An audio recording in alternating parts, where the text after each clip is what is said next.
Perkembangan teknologi yang begitu pesat di era modern ini sudah sangat mempengaruhi kehidupan kita sehari-hari. Berbagai manfaat telah kita dapatkan sebagai hasil dari perkembangan teknologi ini. Salah satunya kemampuan untuk terhubung dengan berbagai orang dari segala penjuru dunia melalui suatu sistem yang terhubung yang memungkinkan kita untuk saling berkomunikasi dan berinteraksi, yaitu internet. Di era digital ini, tentu sangat penting bagi suatu perusahaan untuk memiliki infrastruktur jaringan yang aman dan dapat diandalkan. Tanpa infrastruktur jaringan yang seperti itu, suatu perusahaan bisa mengalami banyak masalah yang dapat menurunkan produktivitas perusahaan dan bahkan bisa menyebabkan kerugian yang signifikan. Oleh karena itu, infrastruktur jaringan suatu perusahaan sangat berperan penting dalam menjamin kelancaran aktivitas perusahaan baik secara internal maupun eksternal. Jadi, apa itu infrastruktur jaringan? Infrastruktur jaringan adalah suatu sistem yang terdiri dari komponen hardware dan software yang disusun sedemikian rupa untuk memungkinkan terjadinya komunikasi dan interaksi antara pengguna. Dengan adanya infrastruktur jaringan, proses bisnis dalam perusahaan dapat berjalan dengan lebih cepat dan efisien karena sudah terdapat perantara yang instan. Selanjutnya mengenai jenis-jenis model jaringan komputer, menurut distribusi sistem informasi jaringan, yaitu jaringan terdistribusi dan jaringan terpusat. Jaringan terpusat adalah seperti sistem yang memiliki satu titik pusat yang mengendalikan segala sesuatu. Gampangnya, bayangkan jaringan ini seperti piramida dengan satu puncak di atas yang mengontrol semua. Dalam jaringan terpusat, semua perangkat terhubung dalam satu titik sentral. Misalnya, dalam bisnis, semua komputer dapat terhubung ke server utama. Keuntungan jaringan terpusat adalah kontrol yang lebih mudah dan pengelolaan data yang efisien. Tapi, jika titik pusat mengalami masalah, keseluruhan jaringan bisa terganggu. Jaringan terdistribusi adalah jaringan yang seperti jaring laba-laba dengan banyak titik yang saling terhubung. Tidak ada satu titik pusat yang mengendalikan semuanya.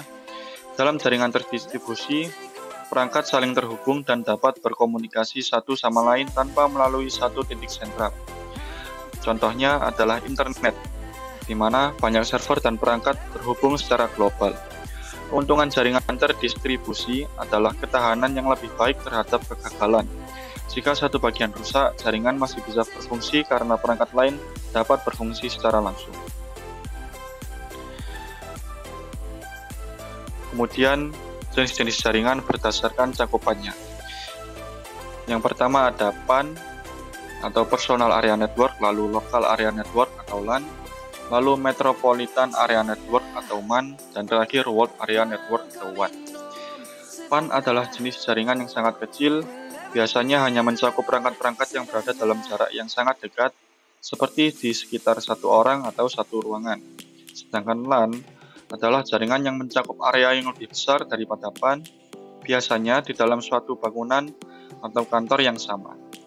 Lalu, MAN, jaringan yang lebih dalam, mencakup area yang lebih besar, seperti seluruh kota atau wilayah metropolitan.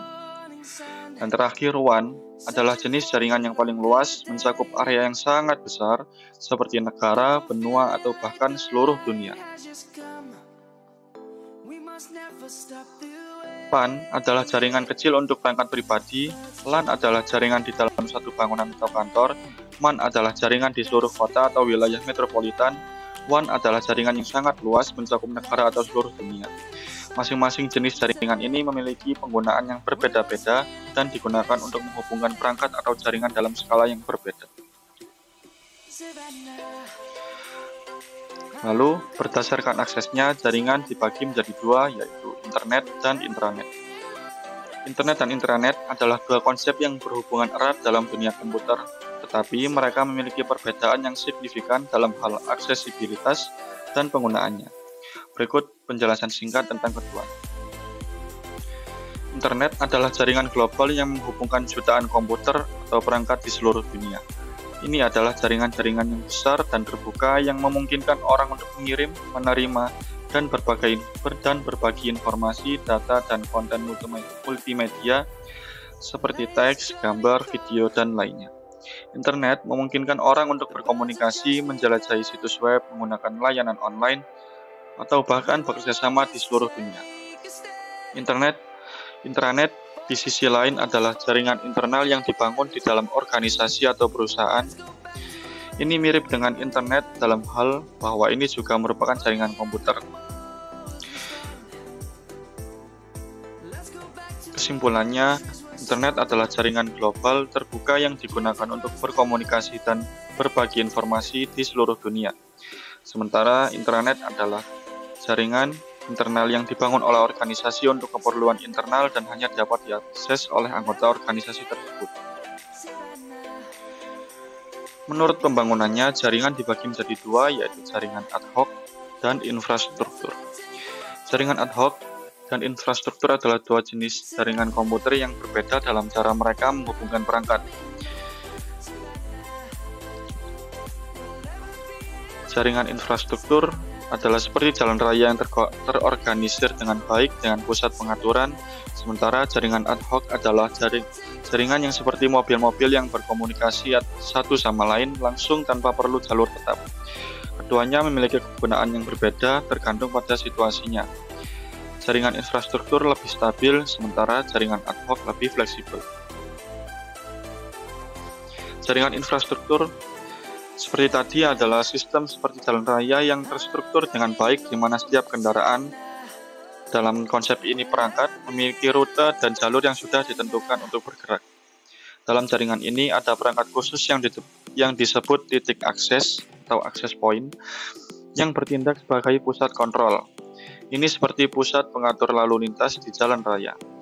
Cara kerjanya, perangkat seperti komputer, ponsel, atau tablet terhubung ke titik akses ini. Titik akses mengatur lalu lintas data dan memastikan bahwa perangkat dapat berkomunikasi satu sama lain. Semua data pergi melalui titik akses, dan titik akses ini terhubung ke jaringan internet atau jaringan lainnya jika perlu. Kelebihannya, jaringan ini lebih stabil dan dapat diandalkan, cocok untuk rumah, kantor, dan tempat-tempat dengan banyak jaringan yang tetap terhubung. Jaringan ad hoc lebih mirip dengan mobil-mobil yang berkomunikasi satu sama lain di jalan tanpa ada peraturan lalu lintas yang tetap. Dalam jaringan ini, perangkat saling berbicara dan berkomunikasi secara langsung satu sama lain tanpa perlu titik akses atau access point. Cara kerjanya, misalnya saya dan teman-teman saya memiliki ponsel dan ingin bermain game bersama, saya dapat membuat jaringan ad hoc di mana ponsel saya berbicara langsung satu sama lain tanpa harus terhubung ke titik akses Wi-Fi. Ini cocok untuk situasi di mana saya perlu menghubungkan perangkat secara sementara atau di tempat-tempat tanpa akses Wi-Fi yang tetap.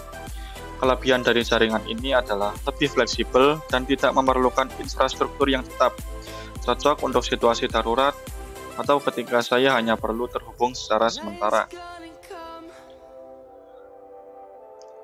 Masuk ke topologi jaringan. Topologi jaringan adalah suatu metode untuk menghubungkan dua komputer atau lebih dengan menggunakan kabel maupun tanpa kabel sebagai media transmisi. Dalam hal ini akan sangat memungkinkan user bisa berkomunikasi dengan user yang lain dengan mudah walau berbeda tempat. Ini adalah tata letak atau struktur data yang menentukan bagaimana data dan informasi bergerak dalam jaringan. Terdapat beberapa jenis topologi jaringan yang berbeda, dan berikut adalah beberapa yang paling umum. Topologi jaringan bus merupakan topologi jaringan yang pertama kali digunakan dalam menghubungkan komputer. Media transmisi yang digunakan berupa sebuah kabel panjang yang dengan beberapa terminal yang nantinya akan terhubung ke masing-masing komputer, dan pada ujung kabel harus diakhiri dengan satu terminator. Topologi jaringan ini sudah sangat jarang dipakai di suatu perusahaan maupun instansi karena resiko yang ditimbulkan terlalu besar. Mulai dari tingginya resiko tabrakan data, dan jika suatu perangkat komputer rusak, maka jaringan langsung tidak bisa berfungsi sebelum diperbaiki. Selanjutnya, topologi star memiliki bentuk yang sama seperti bintang, dengan hub sebagai media penghubung ke setiap perangkat komputer seperti gambar topologi star ini. Topologi star biasa digunakan dalam lab komputer di suatu sekolah. Selanjutnya, topologi ring digunakan dalam jaringan dengan performa yang tinggi karena membutuhkan bandwidth yang besar untuk beberapa fitur yang digunakan. Pada topologi ring, masing-masing titik memiliki fungsi sebagai repeater. Lalu, topologi mesh adalah gabungan dari topologi ring dan topologi star. Secara pengertian, topologi mesh adalah suatu bentuk hubungan antar perangkat atau PC di mana masing-masing perangkat terhubung secara langsung ke perangkat lainnya dalam jaringan. Dan terakhir, topologi tree merupakan gabungan dari beberapa topologi star yang dihubungkan dengan topologi bus. Topologi tree merupakan topologi jaringan yang banyak digunakan saat ini, karena topologi tree memiliki sistem yang mudah untuk memanajemen jaringan. Topologi tree merupakan topologi jaringan yang kompleks karena topologi tree biasa digunakan untuk sistem jaringan utama.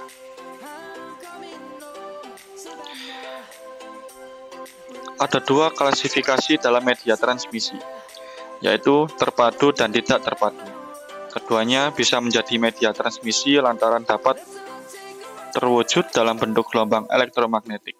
Namun secara fisik keduanya memiliki perbedaan. Gelombang terpadu dialirkan melalui media padat seperti kabel atau disebut transmisi kabel. Sementara media tidak terpadu, gelombang tidak mengalir dengan media padat seperti memanfaatkan udara atau atmosfer. Media tidak terpadu disebut pula transmisi tanpa kabel atau wireless. Transmisi kabel dipakai apabila sumber data dan penerima jaraknya tidak terlalu jauh dan dalam area lokal.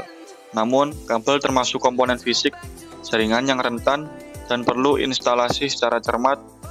Secara umum ada 3 media transmisi terpadu, yaitu yang pertama adalah koaksial, yaitu kabel dengan 2 konduktor yang digunakan untuk beroperasi pada pita frekuensi besar. Lalu twisted pair, yaitu kabel yang memiliki 2 kawat tembaga terselubung membentuk pola spiral. Pemakaian twisted pair dapat menurunkan interferensi yang muncul antar kabel. Lalu yang ketiga adalah fiber optik, yaitu media transmisi yang mampu mengalirkan informasi berkapasitas besar dan keandalan tinggi. Dengan syarat optik, kecepatan data dapat mencapai 100 MB per second hingga 200.000 MB per second berdasarkan pengujian. Media transmisi tidak terpadu atau nirkabel adalah suatu jaringan yang menggunakan suatu sistem gelombang. Ada beberapa jenis media wireless yang digunakan dalam komunikasi nirkabel. Berikut adalah beberapa. Gelombang mikro atau microwave adalah suatu bentuk radio yang menggunakan frekuensi tinggi yang melingkupi kawasan UHF, SHF, serta EHF. Gelombang mikro itu banyak digunakan di suatu sistem seperti jaringan MAN, warnet, juga penyedia layanan internet atau ISP. Selanjutnya ada gelombang radio atau radio wave. Radio wave adalah suatu media transmisi yang dapat untuk mengirimkan suara ataupun data. Lalu yang selanjutnya infrared atau biasa disebut inframerah biasa digunakan untuk melakukan komunikasi dalam jarak dekat dengan kecepatan 4 MB per second. Dalam penggunaannya, pengendalian jarak jauh, contohnya remote control pada televisi dan juga alat elektronik lainnya. Dalam penutup presentasi ini, saya dapat menyimpulkan bahwa pemilihan model infrastruktur jaringan yang tepat merupakan faktor kunci dalam memastikan kinerja dan efisiensi jaringan.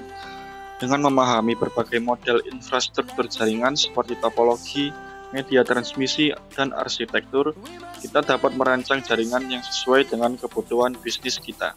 Selain itu, penting untuk selalu mempertimbangkan faktor-faktor seperti skalabilitas, keamanan, dan ketersediaan ketika merancang infrastruktur jaringan. Dengan mengambil pemilihan dan pengelolaan infrastruktur jaringan, kita dapat memastikan bahwa jaringan kita dapat menghadapi tuntutan masa depan yang baik, mendukung pertumbuhan bisnis, dan memberikan nilai tambah yang signifikan. Terima kasih. Semoga presentasi ini dapat bermanfaat dalam merencanakan infrastruktur jaringan yang lebih baik.